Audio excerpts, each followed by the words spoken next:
Boa noite, meu nome é Tamires e eu escolhi falar sobre a obra do arquiteto Mies van der Rohe, que é um arquiteto bastante conhecido, na área da arquitetura.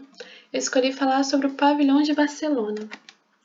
Antes de falar da arquitetura em si, eu acho legal a gente pensar no contexto histórico em que ela foi inserida. O prédio foi construído pela primeira vez em 1929 para a Exposição Internacional de Barcelona. Foi desmontado em 1930 e reconstruído em 1986.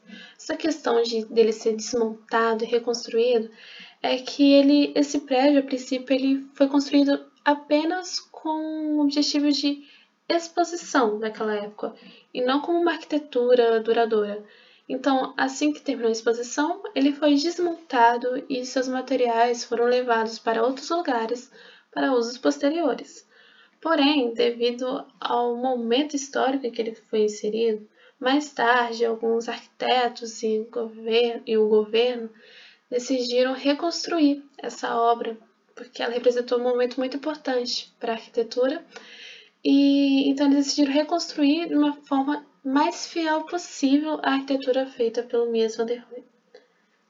Bom, materiais e construção. A construção conta com uma geometria depurada e uso inovador e extravagante de materiais tradicionais, tais como o mármore, e de novos materiais, como o aço e o vidro. Bom, por consequência das influências da industrialização, o uso do vidro e do aço se tornou um dos elementos principais utilizados nos trabalhos de Mies e também de outros modernistas, Aqui eu selecionei alguns materiais, da obra, que são os mármores, que são bastante destacados nessa obra de Mies van der Rohe, que é o mármore verde, que a gente já vê logo de cara quando entra, o ônix dourado, que fica na parte interna, e o mármore travertino, que fica na parte externa, que cobre uma boa parte também do edifício. Cortinas de vidro que delimitam os espaços internos e externos e as divisórias baixas e alvenarias. Bastante elegante, eu achei, essas cortinas de vidro, Ela é uma configuração simples e vista como minimalista, o que é uma referência para a arquitetura moderna. Aqui do lado eu mostrei como seria logo a entrada, E você consegue ver uma estátua, que eu vou mostrar ela melhor no próximo slide. Aqui. Essa estátua, ela está emergida em um espelho d'água, Aqui eu tenho 2 espelhos d'água. Esse é o maior, ele é bem grande, você já consegue visualizá-lo na parte externa, Bem bonito. E esse é o espelho d'água que fica numa parte mais fechada, Bom, nesse espelho d'água aqui do pavilhão emerge a estátua de George Kolbe, que é posicionada em um canto escolhido por Mies, onde o efeito óptico da água teria um impacto mais forte para o visitante. Essa estátua, se você for analisar bem a estrutura dela, você pode ver que é como se ela estivesse fazendo um movimento de tampar algo do seu rosto, que no caso é como se estivesse tampando o sol, a luz solar do seu rosto. E essa estátua você consegue vê-la de vários locais, no edifício. Você consegue visualizar essa escultura. Ela fica no pátio menor, fechado por paredes. Essa daqui é a segunda cobertura, que é do setor de serviços. E também, como vocês podem ver, ela também é utilizada como uma biblioteca. Eu ainda não estou falando da parte estrutural, mas podemos já visualizar que essa segunda cobertura ela não está apoiada em pilares, e sim em paredes. Então, podemos dizer que essas paredes têm função estrutural.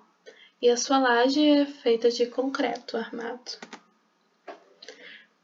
Esses são os pilares bem famosos pelo Mies van der Rohe, porque quando eu fui pesquisar, eu vi que ele já usou isso em outras obras dele.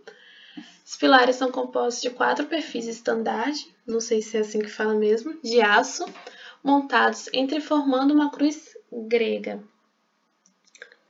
E esses pilares eles são revestidos com chapa de metal cromado e polido. Bom, agora falando da parte das cargas, da transmissão de cargas da cobertura.